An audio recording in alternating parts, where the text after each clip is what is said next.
针对黄伟哲竞选总部回应，表示讲社农界一到选举就咧制造文旦之乱。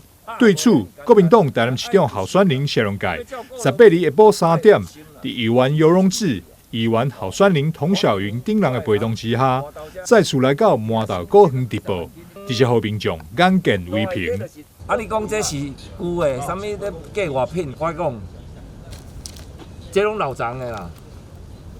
哦，这无大个呢，一半了啊大个尔呢，吼、这做到一半一半呢，绿树呢。啊，这啊个这就是买啊，这就豆豆啊落，豆豆啊落，豆豆啊落，伊就无慢嘛，互过熟了啊落来嘛。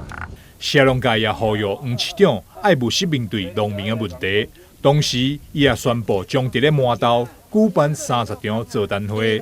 黄市长，咱务实来面对农民的问题嘛，我会伫麻豆召开30场的演讲会，哦，这30场的座谈会。我要麻豆人了解，啥物人真正是文旦之乱。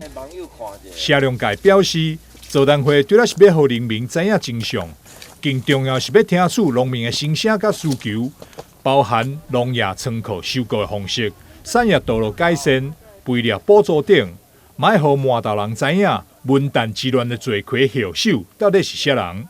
台南新闻张硕维采访报道。